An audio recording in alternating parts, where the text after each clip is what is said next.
Welcome back, and thank you for tuning in to Midnight Affairs Tales. We appreciate every single one of you. We'd love to know what part of the world you are watching from right now. Let us know in the comments now. Let's dive into today's story, Chapter 1. The night was still. Jack Riker sat in his truck outside a suburban bakery in San Diego, finalizing the cake order for his wife, Claire's surprise birthday. A soft country tune played on the radio, his fingers tapping absent-mindedly against the steering wheel. He glanced at his phone. 2 missed calls. Then a voicemail. He pressed play. What came through the speaker stopped time. Claire's voice, furious and slurred. "You promised me he would be gone by now." A male voice replied, muffled and tense. "Relax, we are almost there. One more document, and everything is his. Then we drain it." Claire again. "Jack is a liability. I do not care if he is a Navy SEAL. He is too trusting. That makes him weak." His thumb hovered over the phone, but he did not pause it. He could not. His heart was beating out of rhythm, like a war drum echoing through his chest. The voice continued, mocking him. "By next month, we will be in Cabo. Rich. Free. And he will be nothing." He stared at the dark windshield, his reflection now a stranger. The voicemail ended. Silence followed. And then, Jack did something dangerous. He smiled. It was not the smile of a man broken by betrayal. It was the calm of a soldier who had just identified his enemy. He started the engine, drove home in silence. The cake still in the passenger seat. The candles, unlit. His jaw locked. Not a single tear. Not a single curse. Only one thought beating in his mind like a sniper's pulse. They think I am weak. Good. Because what Claire and her mystery man did not know was that Jack Riker did not just survive betrayal. He weaponized it. And this was not going to be a confrontation. This was going to be an extraction. Wait, if this story gave you chills or made you think twice about trust, don't just scroll away. Hit that like button to support the channel, and subscribe if you never want to miss another jaw-dropping tale. We drop new stories every week that'll leave you speechless. To everyone who's already subscribed, sending you heartfelt love and thanks. Join the family, because here, every story hits different. Now, let's dive back into the story. Claire stood barefoot in their kitchen, wearing his favorite red dress, plating cupcakes with pink frosting. "Happy anniversary, baby," she chirped as Jack walked through the door. Her smile was a little too bright. The air smelled of candles and cinnamon, but something else hung there too, secrecy. Jack kissed her on the cheek. "Smells amazing." He set the cake down, looked around the house. New pillows on the couch. A wine bottle already open. She was trying too hard. He saw the nervous flutter in her eyes when she handed him a glass. They sat at the table. Claire started talking about her work week, gossiping about coworkers. Jack listened carefully, like a soldier reading the ground for landmines. "I missed you," she said, placing her hand on his. "I was so worried overseas." He nodded. "I bet." She took a sip of wine and glanced at her phone, too quickly. Jack noticed. What she did not know was that he had already cloned it. Every text, every email, every hidden photo folder titled Recipes was now backed up on a secure drive in Jack's gear locker. Her laugh was high-pitched, her shoulders too tight. Her body language said, guilt. As she cut the cake, Jack watched her fingers tremble ever so slightly. He took a bite. "It's good," he said softly. "Almost perfect." Her eyes flicked up. "Almost." He leaned in, kissed her forehead. "One day I will tell you." She laughed again, uneasy. Jack smiled, calm. The kind of calm that comes right before a thunderstorm hits shore. Because in 48 hours, Claire's entire life would begin to rot from the inside. 2 days later, Jack was parked outside a nondescript hotel near the waterfront. His camera lens focused on room 217. Claire's car had been parked there since 2:07 p.m. She had told him she was at yoga. It was now 6:42.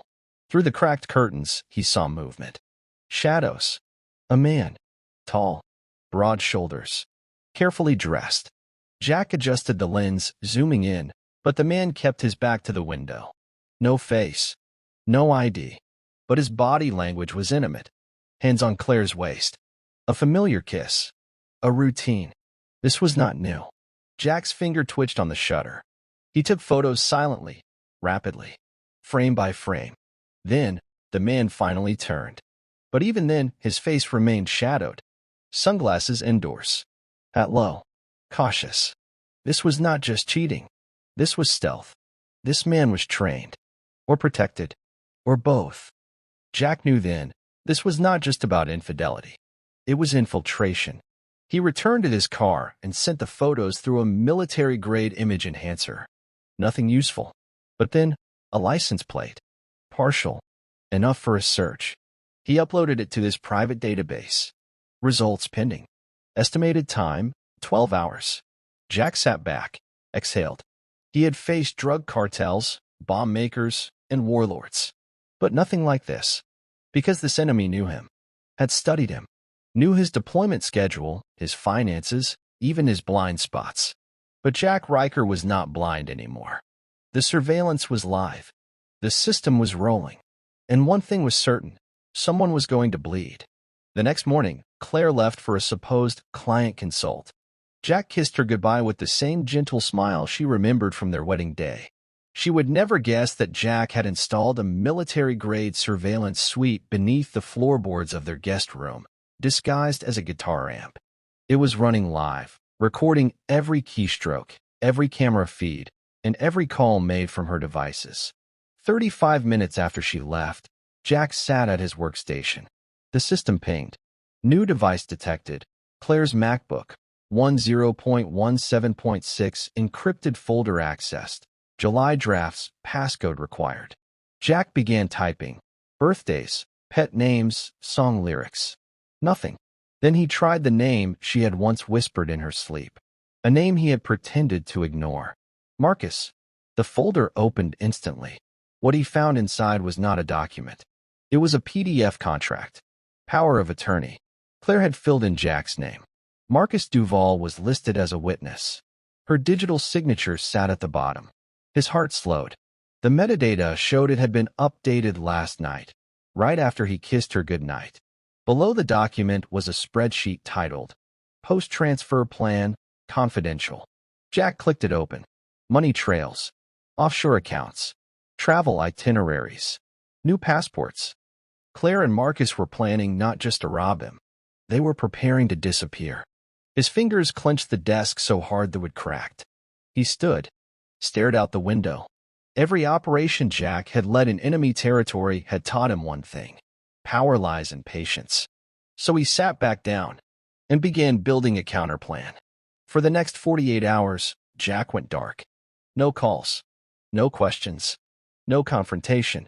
Claire texted casually, sending selfies from cafes, photos of fabric she claimed were for a new client. Jack responded with short replies. Kept her feeling safe. Predictable. But behind the curtain, Jack was creating chaos silently. First, he rerouted his military pension to a newly secured private account under a trust name Claire would never recognize. Then he contacted James Flanagan, his old friend and cybersecurity expert from the SEALs. Within hours, Flanagan had decrypted 2 more hidden folders from Claire's cloud backups.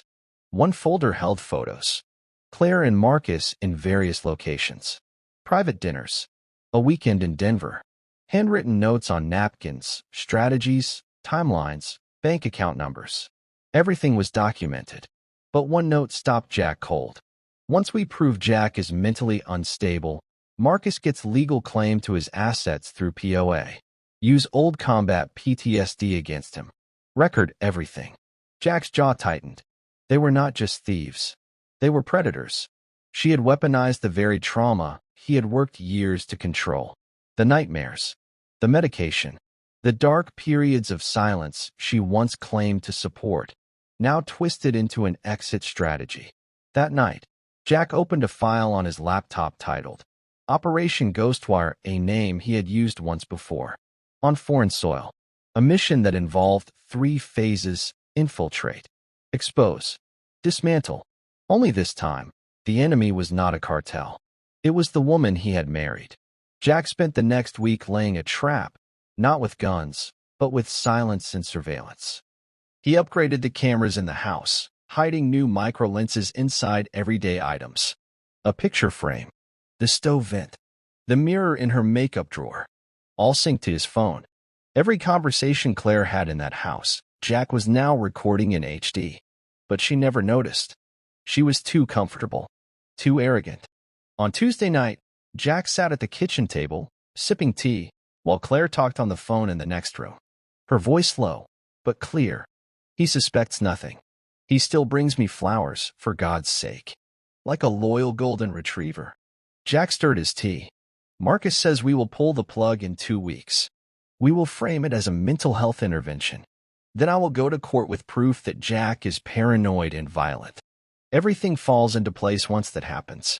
Jack's thumb hovered over the screen. He pressed record. Claire walked into the kitchen moments later, laughing about something on Instagram.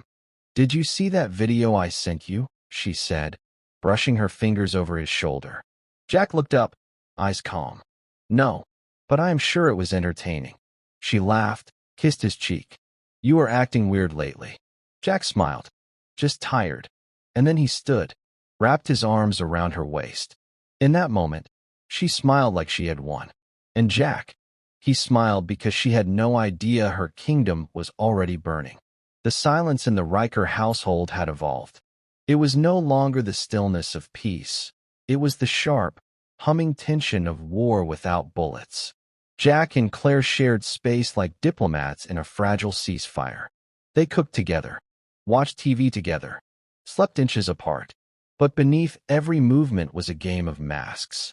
On Thursday morning, Claire placed a plate of eggs and toast in front of Jack with her signature smile.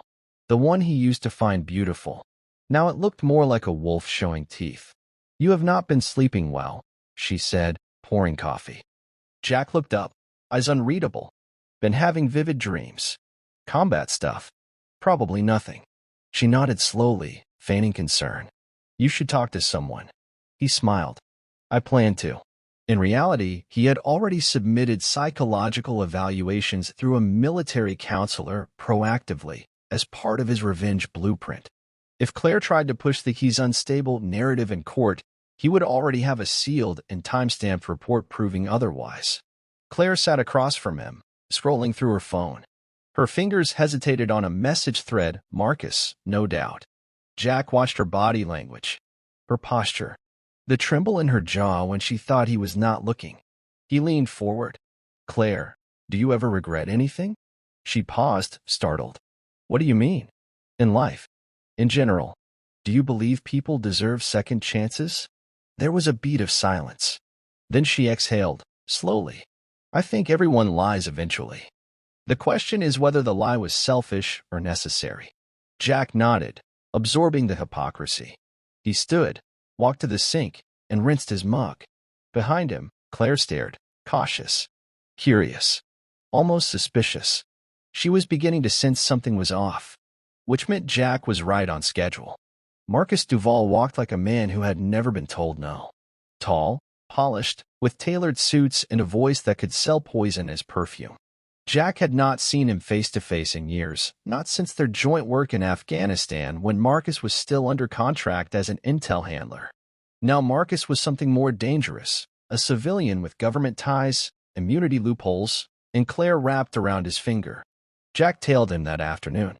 No confrontation, just observation. Marcus left his building on Market Street around 4 p.m. He walked with purpose, confident, talking on a secured phone. Claire's name was visible on the caller ID through a reflected surface in a glass window.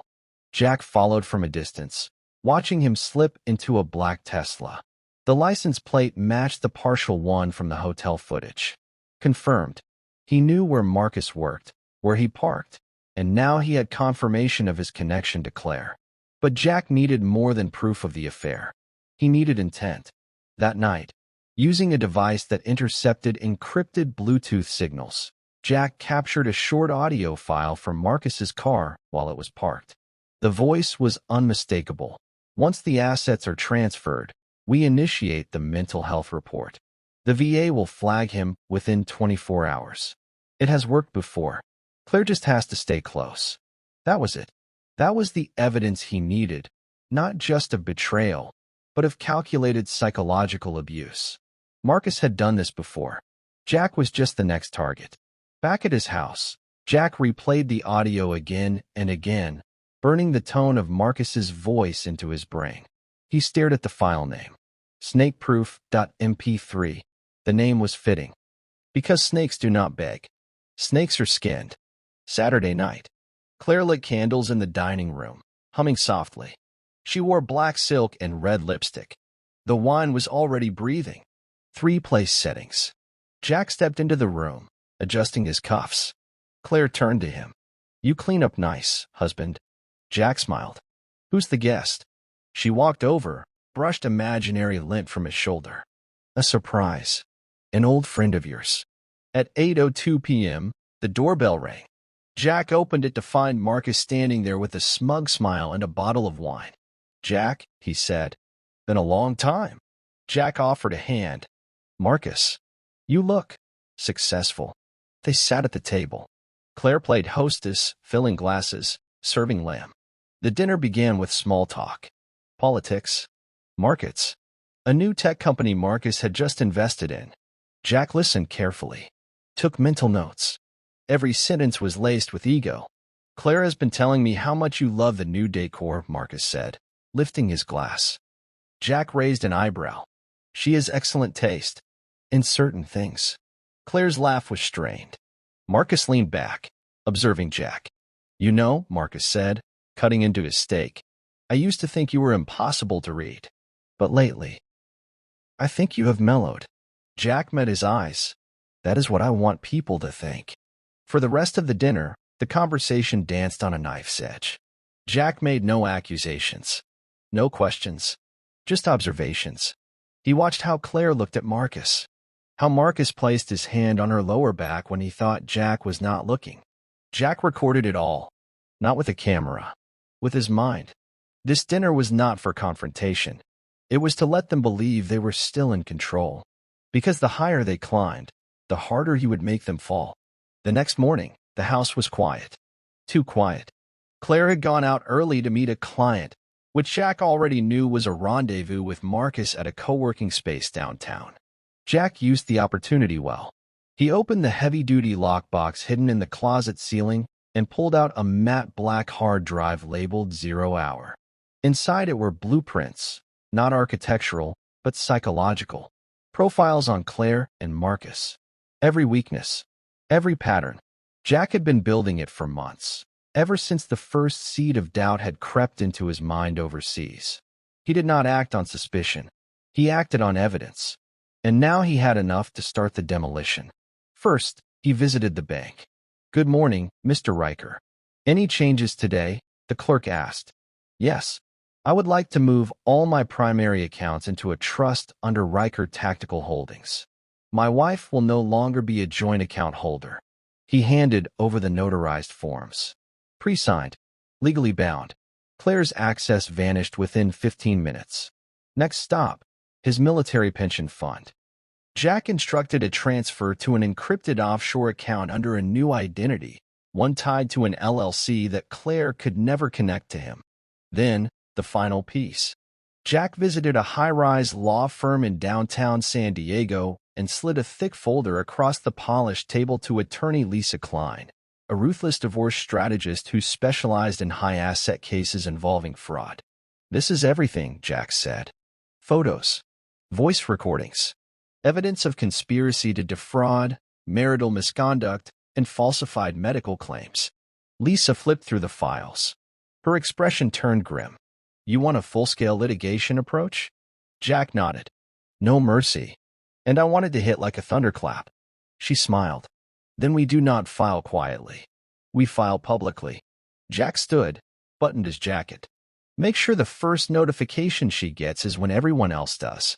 The fuse was lit, and Jack was walking away, smiling.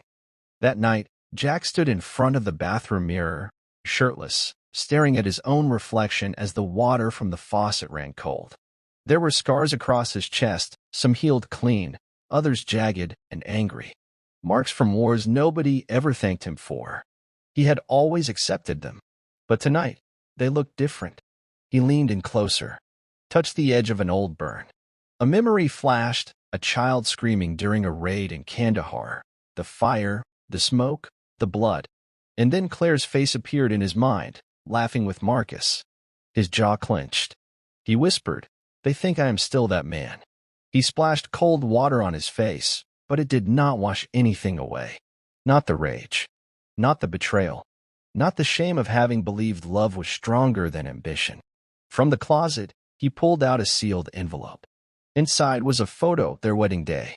Claire in white. Jack in his dress blues. Her eyes had looked real that day. Had they ever been? He took a pen and wrote on the back of the photo, "She fooled the world. Not me." He placed the photo in a drawer next to his old service pistol. Then he locked it. Downstairs, his phone pinged. New audio clip received, from the house mic in Claire's makeup mirror. He pressed play. Marcus's voice. "You need to speed this up. Jack is getting twitchy. The VA report will trigger his suspension if we time it right. Then he is out of the way legally." Claire replied, her tone colder than he remembered. "He still believes I love him. That makes him weak. You do not destroy a man like Jack Riker in a gunfight. You destroy him with trust." Jack stood still for a long time. Not broken, not afraid. Only one emotion remained: precision. The next morning, Jack ran 10 miles before sunrise. Not because he needed the cardio, but because war was near, and he had to remember who he was when blood pumped, when lungs screamed, and when pain became silence. By 7:30 a.m., he was already at his tactical storage unit 2 towns over. Inside were sealed black cases, labeled by code names: Spectre, Silent Eye, Ghostwire. He pulled the one labeled Silent Eye. Inside, high-range wireless mics, GPS trackers, and a secure satellite uplink unit, military tech, acquired legally through private contractor status. Nothing illegal, just highly intelligent surveillance. He spent the day wiring a fresh setup into Claire's car. Not a basic GPS tag. This one used directional triangulation through commercial cell towers. It tracked voice tone, interior conversations, even heart rate spikes. It was designed for enemy field pickups. Claire would never know. He tapped the last wire in and whispered, "Welcome to Phase 2. Next, he visited a rented office space where he had installed a 3-screen digital warboard. Each screen displayed one target: Claire, financial exposure, schedule, voice logs Marcus, legal background, company movements, encrypted mail monitoring the plan, color-coded calendar of when each hit would land. He stared at the board like a battlefield map. At exactly 8 p.m., Claire texted, "Dinner at Ruth's Chris with Jenna. Home late. Love you." She was lying. Jenna was on vacation in Montana. Jack tracked her in real time, car headed toward Marcus's apartment. He did not stop her. He did not confront her. Instead, he typed 2 words into his terminal: "Signal active." The system began live recording everything from the moment she parked. Because now Jack Riker was not collecting evidence. He was building the final weapon. And when it struck, it would not be with bullets. It would be with undeniable truth. Claire believed she was 2 weeks away from freedom. In reality, Jack had already infected her world from the inside. It started with a simple phone call to Emily Cross, Claire's closest friend since college. They had not spoken in almost a year, ever since Emily accidentally told Claire that Jack might be too loyal to deserve her. Jack remembered that. He also remembered that Emily hated Marcus and hated secrets. So he called her. "Emily, it's Jack Riker." There was a long pause. Then, "Wow, this is a surprise. I need to tell you something. Not for gossip. For truth. I need you to listen to me for 3 minutes." She agreed. Jack spoke carefully. Never played victim. He showed her screenshots. Played one short clip. Claire's voice. "Jack is practically a ghost. I fake most of the conversations just to keep him fooled." Emily's silence was long. And then her voice broke. "I defended her for years. And she used me." "Let me be clear," Jack said. "I am not asking you to pick sides. I am just giving you a flashlight." Emily did more than pick sides. She started whispering. One by one, Claire's inner circle began pulling away. First, her yoga instructor suddenly canceled sessions. Then the wine group she hosted stopped responding. And finally, her design clients, small, high-end boutique projects, began pausing contracts without explanation. Claire noticed. She panicked. "People are acting weird," she muttered one night. "Did something happen?" Jack looked up from his book. "You tell me." She blinked, laughed nervously. "Forget it." But she did not forget, because the whispers had started, and her carefully staged kingdom had its first crack. 3 days later, Jack received an overnight envelope marked confidential. Inside was the DNA report he had requested weeks ago. He already knew what it would say, but reading it hurt anyway. Paternal match, negative. Probability of relationship, 0%. His fingers tightened around the paper until the edges bent. The daughter he had tucked in for 9 years, the one who had called him daddy, was not his. He sat down at the edge of the bed, the room spinning around him. The report slipped from his hands and landed on the floor like a dead bird. Claire had said she had trouble conceiving. She had cried when they finally succeeded. She had made him believe this child had been a miracle, and all of it had been a calculated lie. Jack did not cry. He did not scream. He just sat there, heart silent, eyes unblinking, letting the truth settle like ash across his soul. Then he picked up his phone. He texted Lisa, his lawyer. Final confirmation in hand. Move forward. Full custody pursuit. I want everything exposed. Lisa replied instantly. Understood. I will start filing Monday. Do not speak to her until I give the green light. Jack replied, copy. No mistakes. He walked downstairs where Claire was sipping tea, flipping through a design magazine. She looked up and smiled. You seem quiet today. Jack stared at her for a long moment. Just tired. Maybe you should take a nap, she said, sipping. Dream something nice. Jack nodded slowly. Oh, I will. And in that moment, he knew. Her dream was about to become a nightmare. Monday morning, Claire stepped into her favorite cafe downtown, expecting a casual morning with her client. She ordered her chai latte, smiling at the barista. But something felt off. People were looking at her. One woman, who had smiled last week, now stared coldly. Claire checked her phone. 2 missed calls. 1 text, from Marcus.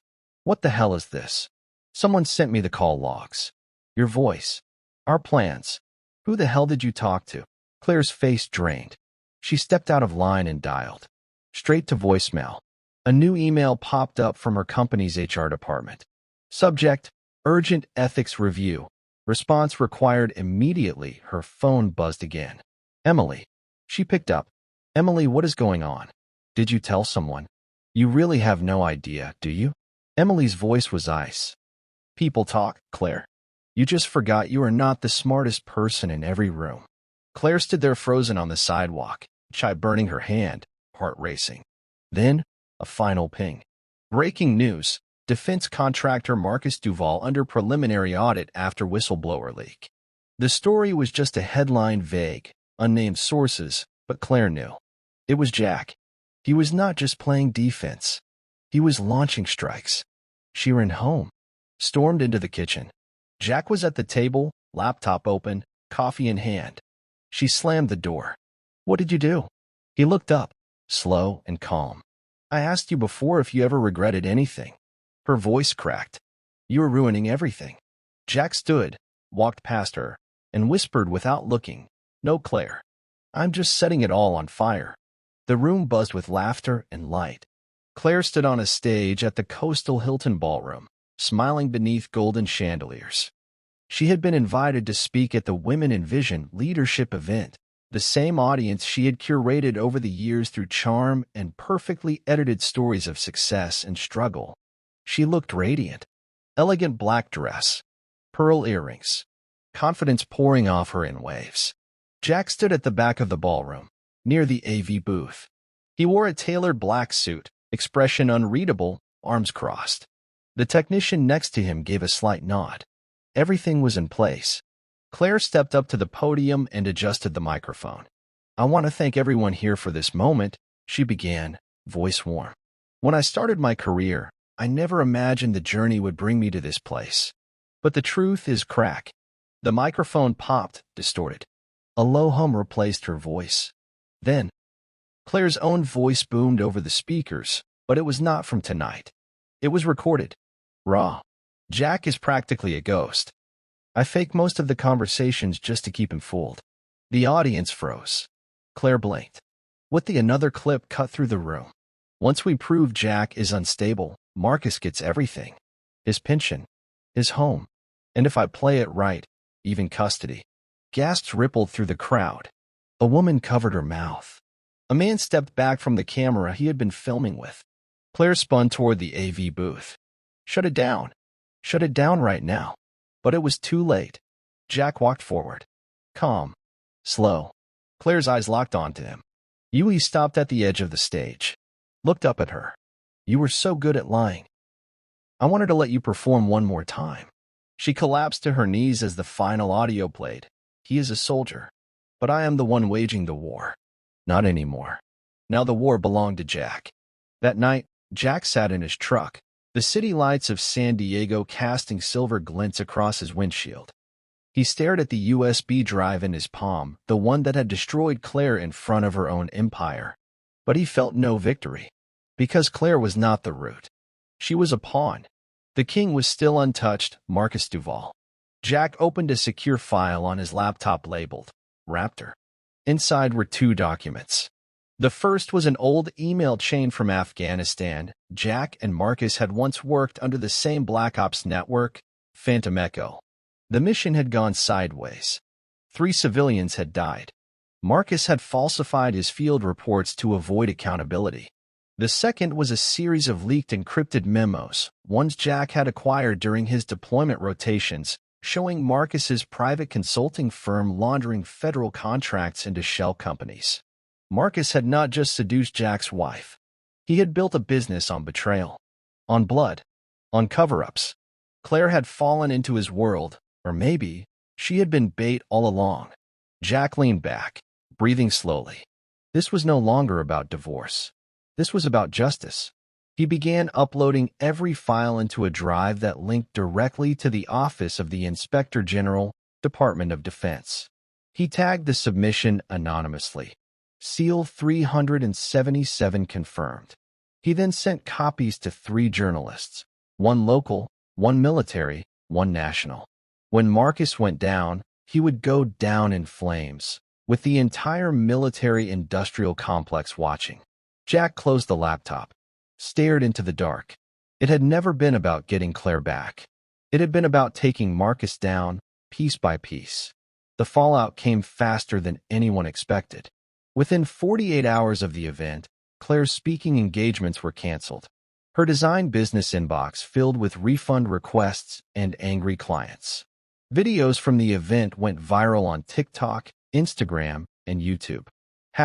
#Claire Exposed trended for 12 hours straight. She went silent. No posts. No responses. No statements. Meanwhile, Marcus was on a flight to D.C. when he was intercepted on the jet bridge by 3 federal agents. Marcus Duval? One said. He smiled. What is this about? A badge was flashed. Defense contracting fraud. We need you to come with us. Marcus's face froze for a beat. Then he laughed nervously. This is absurd. You are making a mistake. Tell that to the Department of Justice. They walked him out in cuffs. Jack received the alert through his private channel. Duval, federal detainment confirmed. He exhaled for the first time in weeks. But this was not the end. This was the unveiling. Jack began filing for divorce immediately, served through public court notice. Claire's name was exposed in a civil suit listing fraud, attempted pension manipulation, and psychological coercion. He did not text her. He did not call. She tried 27 missed calls. The final time, she left a voice message. Her voice cracked. Jack, please, you win. Just talk to me. Jack deleted it without listening to the end. She had already spoken enough. Now the world would speak for her. Claire had not left the house in 3 days. The curtains stayed closed. Her phone was permanently silenced. Outside, the street looked normal, a neighbor washing his car, a delivery driver dropping off a package, but inside, Claire's world was imploding. Her face was on tabloids now. Designer diva exposed in shocking audio scandal. Veteran's wife orchestrates scheme with defense contractor Marcus Duval tied to military fraud and infidelity ring. The video from the Women in Vision event had crossed 1 million views. Reddit threads dissected her tone, her fake smile, the cold way she said Jack is a liability. She was no longer a respected figure. She was a meme. Her email was flooded with hate. Her LinkedIn had been flagged for impersonation. Her biggest client, a high-end hotel renovation deal, sent her a cease and desist letter. And Marcus? Gone. Silent. Unreachable. She threw her phone against the wall and screamed into the silence. Then, slowly, her eyes turned to the corner of the room, where a framed photo of her and Jack still sat. She walked over, picked it up with trembling hands. "We were perfect," she whispered. "You were supposed to be too stupid to notice." But Jack had not been stupid. He had been silent. And silence was deadlier than any scream. Marcus lived in a high-rise apartment with smart locks, tinted windows, and an always-stocked bar cart. But none of those things stopped the federal agents who showed up at 6:03 a.m. 3 knocks. A pause. Then, FBI. Opened the door. Inside, Marcus jolted awake. Still in his designer dress shirt, half-buttoned from the night before, reeking of whiskey and stress. He stumbled to the door, cracked it. "What is this?" he asked. A woman in a navy blazer flashed her badge. "Marcus Duval, you are under investigation for multiple counts of federal fraud, obstruction of justice, and conspiracy to defraud a United States service member." Marcus's eyes widened. "You have no idea who I work with." "No," the agent said calmly. "But we know exactly what you have done." The door burst open. They swarmed in. Laptops seized. Phones bagged. Paperwork photographed. A second team secured his car. Marcus was in cuffs within 8 minutes. As they led him down the hallway, a neighbor peeked out, gasped, and whispered his name. Marcus said nothing. He just kept looking over his shoulder, muttering under his breath, "It was supposed to be clean." She said it would be clean.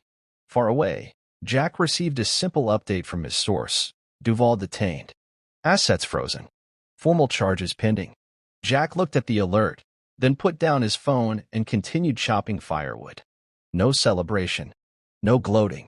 Because this was not over. There was still one more storm coming. Claire stood outside Jack's house in the rain, her hair plastered to her face, makeup running down her cheeks like ink on paper. She had not slept. She had not eaten. All she had now were memories, twisted, broken ones. She rang the doorbell 3 times. Nothing. Then a text buzzed on her phone. Unknown number. "There is nothing here for you. You buried it." Her hands trembled. She texted back. "I need to talk to you. Please. One time. I just need to understand." No reply. She stood there for another 10 minutes, soaked, shivering. Then she reached into her bag and pulled out a thick envelope. She knelt, laid it at the door, walked away without looking back. Inside, Jack stood still behind the curtain, watching.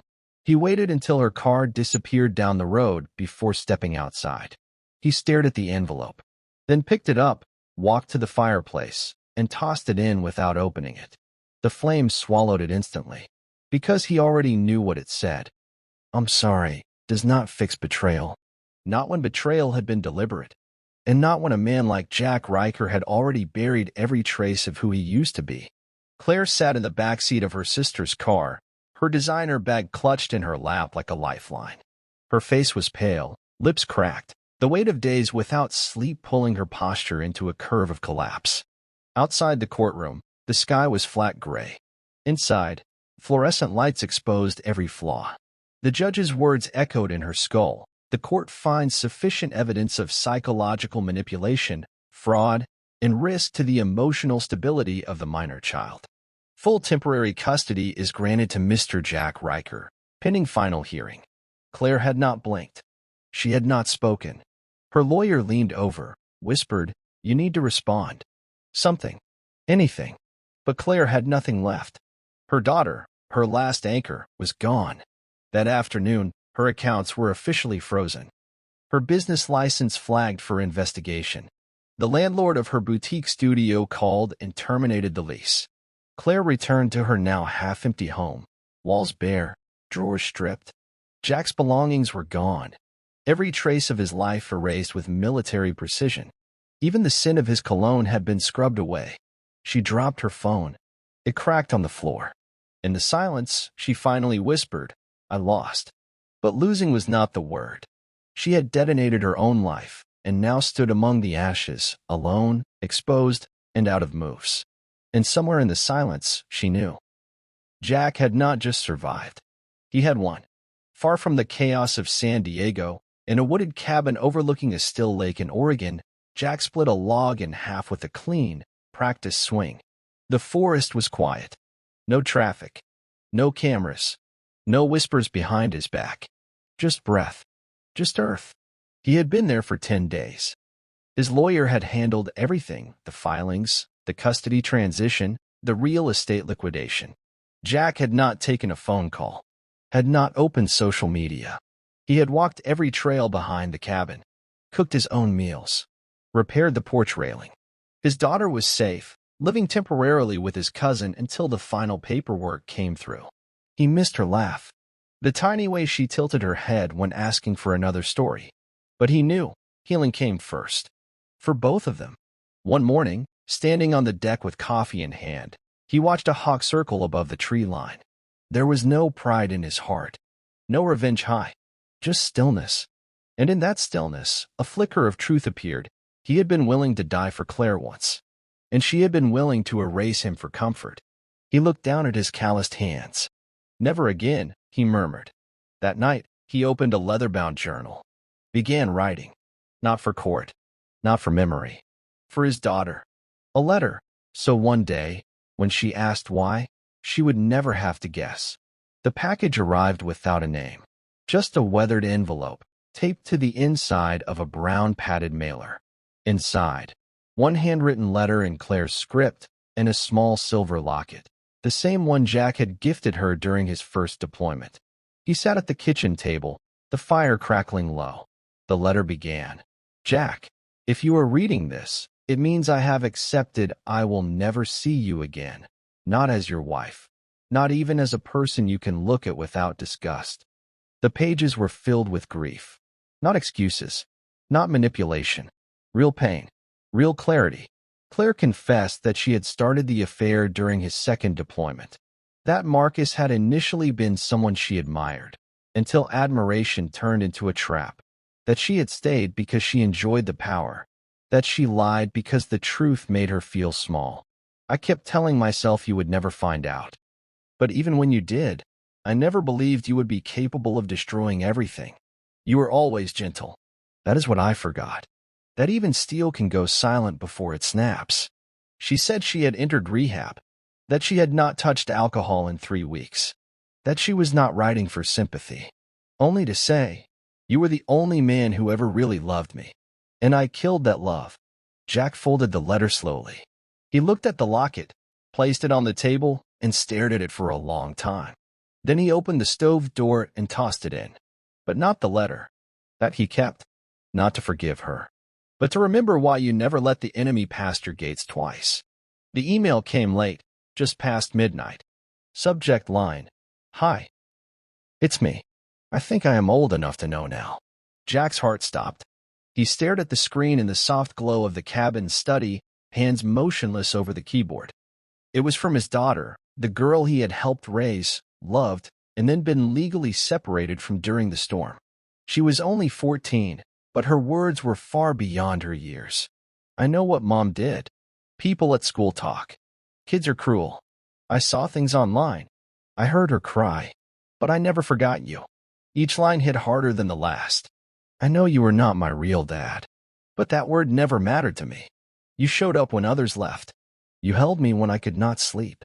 You were always the one who stayed." Jack swallowed, hard. The air felt heavier than it should have. "Can I see you again? Even just once? I miss the man who made pancakes shaped like wolves." Jack leaned back in his chair, shut his eyes, and let the silence answer for a moment. Then he opened a new message and typed slowly, with precision, "You were never mine by blood, but you were always mine by heart. I will see you soon." He pressed send. For the first time in months, his hands trembled, not from rage, but from hope. The cabin's storm cellar had not been opened in weeks. Jack descended the wooden steps with a flashlight in hand, searching for a backup drive that might still contain old family photos. Something to show his daughter. Proof that what they had was real. Instead, he found a sealed black container labeled in Claire's handwriting. "Keep private. 2014 to 2015." Curiosity flared.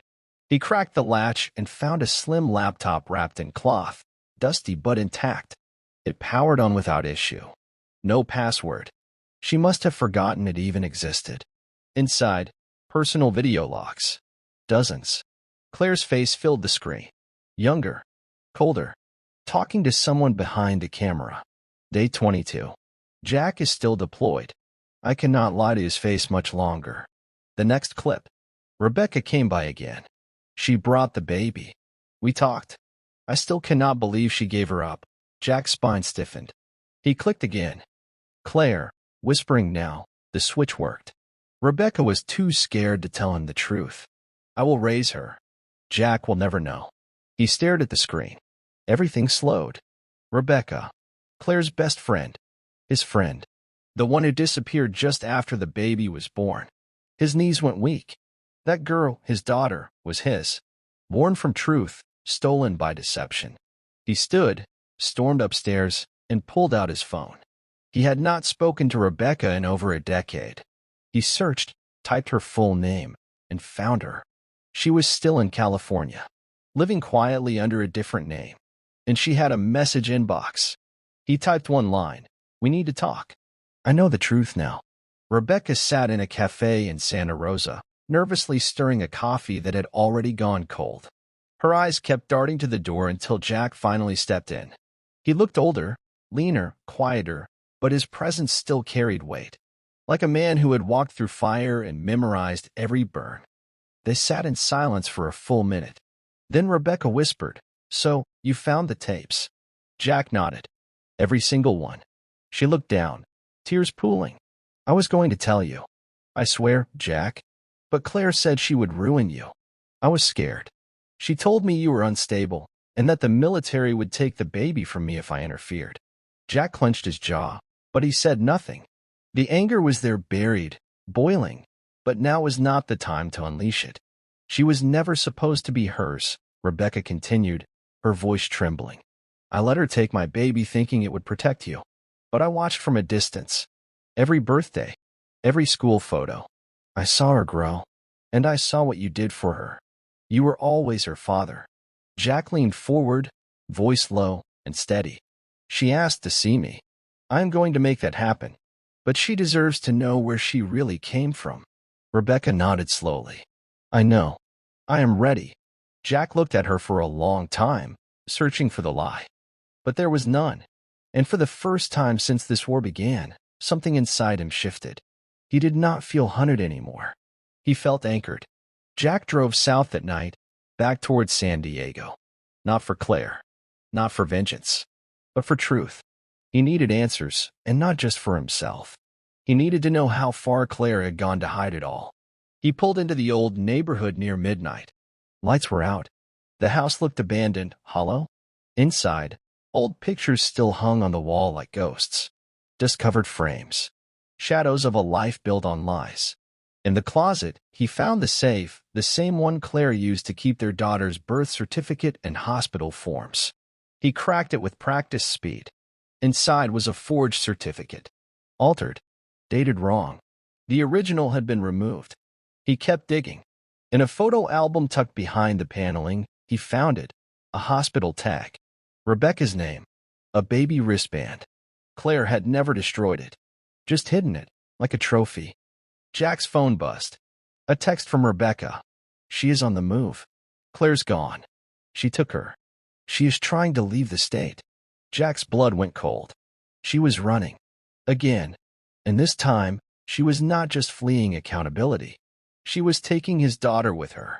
Jack grabbed the bag, the files, the photo proof, and walked back into the night, rage and resolve burning beneath every step. because now it was no longer about revenge. Now it was a rescue mission. The sun scorched the cracked pavement outside a rundown rental home just outside Flagstaff, Arizona. Jack pulled up in a black SUV, dust spiraling around the tires. He had tracked Claire's location through a burner phone ping linked to her travel card. It led here, a ghost town of rentals and forgotten dreams. He stepped out, gun holstered, adrenaline thrumming beneath his skin. The house was silent, shades drawn, no sign of movement. He knocked once, then twice.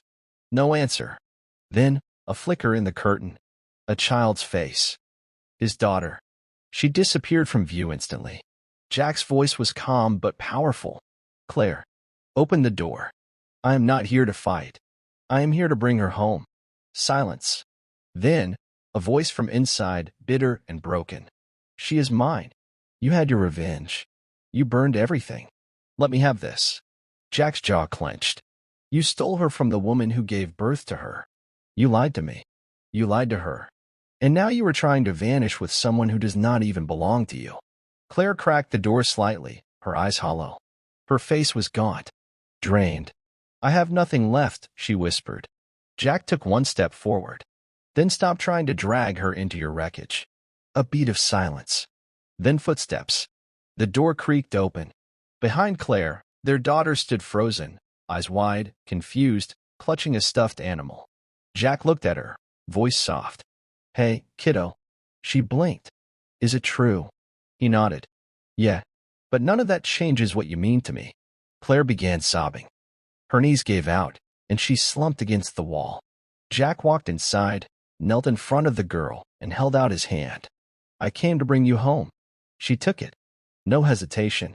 Because some truths do not need DNA. They need presence.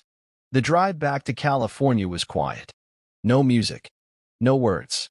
Just the road stretching like a lifeline through the desert. Jack glanced at her in the passenger seat, the girl who had once sat on his shoulders during 4th of July fireworks. Now older. Smarter. Hurt. "Can I ask you something?" she said softly. "Anything. Why did you never tell me?" Jack exhaled. "Because I did not know. Not until recently. But I promise you, if I had known, everything would have been different." She stared out the window. "Is Rebecca really my mom?" "She is." Another silence. "She is scared," the girl said. "Claire. I could tell. She talks to herself when she thinks I am sleeping." Jack nodded slowly. "Fear is the only thing left for people who destroy love." She looked at him again. "Are you still my dad?"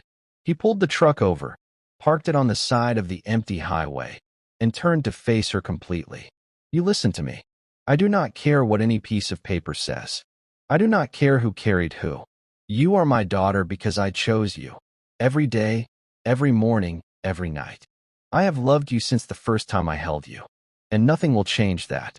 She broke then, the way a dam breaks under pressure. Tears streamed down her cheeks as she lunged forward and wrapped her arms around him. "I missed you so much," she whispered. He held her tight, his own voice cracking. "I missed you too." And just like that, the road ahead looked a little less lonely. 2 weeks later, the courtroom in San Diego buzzed with tension. Claire sat at the defense table, her hands shaking, lawyer beside her. Across from her, Jack, composed, dressed in black, sat with Rebecca, who had finally stepped forward with a sworn affidavit. The judge entered. Everyone stood. What followed was 3 hours of evidence, testimony, and cold truth. Jack laid out the baby switch. Rebecca confirmed her maternity. Jack's lawyer presented the video logs, birth records, witness statements. Claire's lawyer tried to deflect, claim emotional instability, pressure, trauma. But nothing could undo what was on record. Claire was caught in a narrative too tangled to deny. When the final arguments were done, the judge's voice was calm, but decisive. Custody is awarded to Mr. Jack Riker. Full parental rights reinstated. Ms. Claire Riker's access to the child is revoked until further psychological evaluation and court review. Claire did not scream. She did not plead. She just sat there hollow. Rebecca leaned close to Jack. "She never thought you would have the strength to fight her like this." Jack stared forward. "That was her last mistake. When court adjourned, Claire tried to make eye contact one last time. Jack did not return it, because the past was no longer chasing him. It was behind bars, emotional, legal, and unbreakable. The house was quiet again, but not the same kind of quiet Jack had known before. Now, there were footsteps in the hallway, laughter behind the bathroom door, drawings taped to the refrigerator. His daughter, was home. The courts had finalized the decision. Full custody was his. No visitation, no gray areas, just clear, legal truth. Claire had vanished into her silence, now under psychiatric review. Jack did not ask questions. He no longer needed answers from ghosts. He stood on the back deck that evening, watching the lake shift under the pink and orange sky. His daughter sat a few feet away, painting quietly with watercolors. She glanced up. "Do you think everything happens for a reason?" Jack thought for a moment. "No. I think sometimes terrible people make terrible choices, but we can choose what happens next." She nodded. "I want to choose peace." His throat tightened. He did not reply. He just looked out at the water, letting the words settle like dust in sunlight. That night, he built a fire. She roasted marshmallows. And for the first time in years, Jack fell asleep without checking the locks twice. Because the danger was over. The walls had come down. And what stood in their place was something better than safety. It was truth. 2 weeks later, Jack signed the final page of the divorce decree in a plain white office with tall windows and leather chairs. It was done. Claire's name was no longer tied to his finances. Her access to anything in his world had been fully severed. Legally. Permanently. The attorney slid in the stamped copies. "You are free, Mr. Riker." Jack took them without ceremony, without bitterness. He did not need celebration. He needed closure. Outside, he walked back to his truck, climbed in, and pulled out the envelope. Inside it was a photograph, the one he had kept hidden in a drawer for too long. The wedding day. He took a lighter from the console, lit the corner, watched it burn slowly, curling inward like a dried leaf. By the time the flames reached her smile, he opened the window and let the ashes go. There was no hate, only release. He drove home through winding forest roads, passing pine trees that shimmered with rain. His daughter was waiting. The cabin was warm. That night, they celebrated. Not with champagne, not with announcements, with pancakes. He flipped one in the shape of a wolf and handed it to her on a blue ceramic plate. She smiled. "You still remember how?" "I never forgot," he said softly. And in that moment, Jack Riker, Navy SEAL, betrayed husband, survivor, was something else again. He was whole. Rebecca arrived at sunset. She stepped out of her car, slow and hesitant, clutching a gift bag in one hand and something wrapped in cloth in the other. Jack stood on the porch, arms crossed. "Do I need to frisk you for hidden recordings?" he said dryly. She laughed, and it was real, tired, but warm. "Not unless you were scared of baked goods." She handed him the cloth, a hand-stitched compass with initials carved into the back. JR plus AR, his daughter's initials. A symbol of direction, of roots, of everything they had lost and were now finding again. Jack led her inside. The three of them sat by the fire. The girl leaned into Rebecca's side with a quiet kind of curiosity. Rebecca told stories, not about Claire, not about the past, but about books she had read, animals she had seen, dreams she still had. Later, after the girl had gone to bed, Jack and Rebecca sat alone on the porch. The wind stirred the trees like whispers. "You never asked me why I disappeared after the birth," she said. "I figured you were protecting yourself. And her. I was. But I also thought, maybe you would never forgive me." Jack turned his gaze to the stars. "Forgiveness is not the hard part. Trust is." She looked at him then, eyes full of something that had been buried for too long. "I am not asking for anything." He nodded. "I know." They sat in silence for a while longer. Then Jack whispered, "You are the only person who never lied to me on purpose." Rebecca reached over, placed a hand on his. And for the first time in years, Jack did not pull away. The journal was leather-bound and heavy. Jack had started it in silence months ago, at night, in the cabin, by firelight when the world was asleep. Now it was nearly full. He sat at the table, flipping through pages that held more than memory. They held war, betrayal, survival, regret, and redemption. His daughter walked in with a cup of tea she had made herself. She placed it beside him without a word and sat across the table. "Is that the book you were writing?" Jack nodded. "It is for you." She blinked. "Like, when I am older?" "No," he said. "Now, whenever you are ready." She reached for it slowly, carefully, as if it might disappear in her hands. "Is it about everything?" Jack nodded. "Every lie, every truth, every choice I made when I was trying to protect what I thought was real." She ran her fingers across the first page, then flipped randomly to the middle. Her eyes scanned a few lines. She swallowed. "You really thought I was not yours?" "I was told I wasn't. And for a moment, I believed it. But none of that mattered in the end." She looked up. "Why?" "Because I already knew who you were," Jack said softly. "My daughter. The one who changed everything." She held the book close, like armor. "I want to read every page." "You will," Jack said. "But only if you promise to add your own story when you are ready." That night, a new fire was lit, not out of destruction, but creation. The book was no longer just Jack's story. It was theirs. Rebecca visited more frequently now, not as a guest, not as a figure from the past, but as someone present, someone who had become part of the rhythm. She arrived with fresh groceries, music playlists, new books, and a calm energy that softened the sharp edges around Jack's soul. One afternoon, they walked the edge of the lake while the girls sketched birds on a picnic blanket nearby. Rebecca spoke first. "Do you think we could ever be something again?" Jack was quiet for a long time. Then he stopped walking. "I think we already are." Rebecca smiled, half skeptical. "Not everything broken should be rebuilt." "No," Jack agreed. "But some things were never broken. Just taken." He turned to her fully. "You loved her from a distance. You stayed silent to protect. You never once put yourself first." Rebecca laughed once, gently. "That was the problem." "No," he said. "That was the proof." He held her hand, not as a question, but a promise.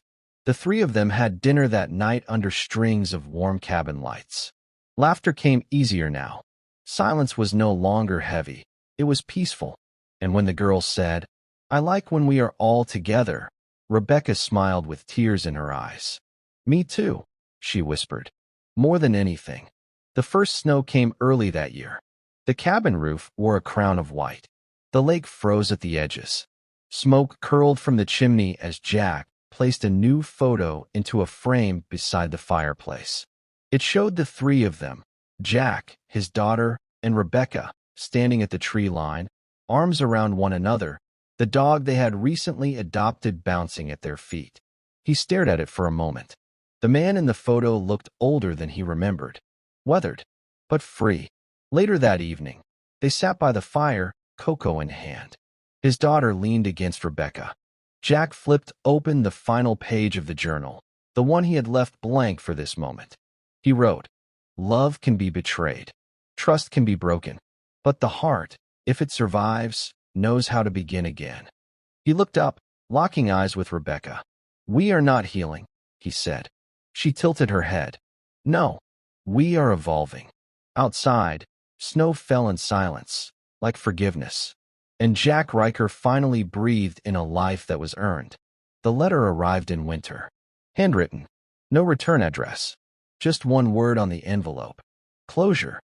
Jack opened it in the silence of his study, the fire crackling nearby. The house felt warm, full. His daughter was upstairs making snow angels in the backyard. Rebecca was baking cinnamon bread. Inside the envelope was a single page, Claire's handwriting, slightly shaky but still elegant. "Jack, I do not expect forgiveness. I do not expect understanding. But I want to tell you that the lies I built were never about you. They were about me. I hated who I had become. And instead of facing that, I tried to tear down the one person who saw me for who I was, and loved me anyway. The truth I never admitted is this. You were never weak. You were never blind. You were better than me, and I was scared of it. I am trying to rebuild something from the wreckage." not a life, just a conscience. Tell her that I was never strong enough to be the mother she deserved. But she has you now. That's more than most ever get. I am done running. Claire, Jack stared at the letter for a long time. Then, with steady hands, he folded it and placed it into a small wooden box, not out of sentiment, but history. Some stories do not need to be forgiven. They just need to be finished. That night, Jack tucked his daughter in. Dad, yeah. Are we safe now? He kissed her forehead. We have never been safer. A month later, Jack opened the last remaining drawer he had never touched, the one buried in his cabin's storage room. Inside was a box sealed years ago, back when he was still deployed, still fighting battles in deserts while his home life slowly rotted behind fake smiles. Inside it was an old compass, rusted, stuck, and a note from his father. If you ever lose your way, remember, a compass always points north. But you must choose if north means home, or just the start of another war. Jack smiled. He took the compass and walked outside. His daughter and Rebecca were building a snowman by the edge of the woods. Laughter filled the cold air like music. Jack looked up at the sky. For the first time in his life, he did not feel like a soldier. He felt like a man who had made it home, whole, humbled, human. And with every broken piece he had gathered, he had built something unshakable, a family. Not every enemy wears a uniform. Not every battle leaves blood. Sometimes, the war is behind your front door. And sometimes, the victory is simply choosing not to become what broke you. So tell me, if you were Jack, would you have let revenge consume you? Or would you have done what he did? Let me know in the comments. What would you have done differently? And hey, if you felt something during this story, if your heart twisted, your mind raced, or your soul said, damn, this felt real, then hit that like button gently, like you're closing a door that finally deserves peace. Subscribe for more epic thrillers and ruthless revenge stories, the kind that hit hard, heal deeper, and stay with you long after the last line. We will meet again soon, in another tale of betrayal, justice, and unforgettable truth. Until then, take care of your heart, take care of your mind, and never forget the lesson Jack Riker lived to prove. Healing is not forgetting. It is remembering and choosing peace anyway.